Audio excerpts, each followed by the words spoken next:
சிவ சிவ நமசிவாய வாழ்க.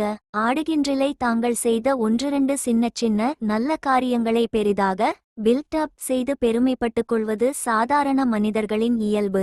தாங்கள் புரிந்த தவறுகளை யாரும் தம் பட்டம் அடிக்க மாட்டார்கள். தவறுகளைச் செய்வது போலவே சரியான காரியங்களைச் செய்யாமலிருப்பதும் தப்புத்தான். மாணிக்க வாசகர் தாம் என்னென்ன அவசியமான செயல்களைச் செய்யாமல் விட்டுவிட்டார் என்பதை தமது உள்ளத்தை அழைத்துச் சொல்லுகிறார். ஆடுகின்றிலை கூத்துடையான் கழற்கு அன்பிலை என்புருகி பாடுகின்றிலை பதைப்பதும் செய்கிலை பணிகிலை பாதமலர் சூடுகின்றிலை சூட்டுகின்றதும் இலை துணையிலை பிணநெஞ்சே தேடுகின்றிலை தெருவுதோறு அலைகிலை செய்வதொன்று அறியேனே.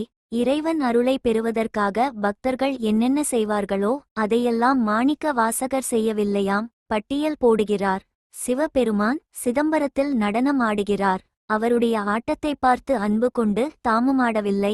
மனம் உருகுவதற்கும் மேலாக எலும்பி உருகும்படி துதிப்பாடல்களை பாடவில்லை. ஐயோ, நாம் இப்படி இருக்கிறோமே என்ற பதட்டம் இல்லை, பணிவது இல்லை.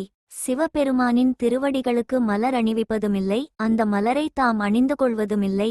நல்ல பக்தர்களோடு சேராமல் தனியாக இருப்பதல்லால் கடவுள் எங்கே இருக்கிறார் என தெருவாக தேடுவதுமில்லை. இப்படி இருக்கிறாயே என் நெஞ்சமே, உன்னை வைத்துக்கொண்டு என்ன செய்வதென்றே எனக்கு தெரியவில்லையே என்று புலம்புகிறார் மாணிக்க வாசகர். உண்மையான பக்தி உடையவர்கள் செய்கிற காரியங்களை தாம் செய்யவில்லை என மாணிக்க வாசகர் வருந்துகிறார். அவை என்னென்ன காரியங்கள் என்பதை இந்த பாடல் மூலம் நமக்கு சொல்கிறார். நாம் இவற்றையெல்லாம் செய்கிறோமா என்று சுய மதிப்பீடு செய்ய தூண்டுகிறார். மாணிக்க வாசகர் இந்த ஒழுங்குமுறைகளை மேற்கொள்ளாமலா கயல்மாண்ட கன்னிப்பங்கன் கலந்து அவரை ஆட்கொண்டான்? நாம் நம்மிடமுள்ள குறைபாடுகளை நினைத்து பார்ப்பதற்கு இந்த திருவாசகத்தை எழுதி வைத்து போயிருக்கிறார்.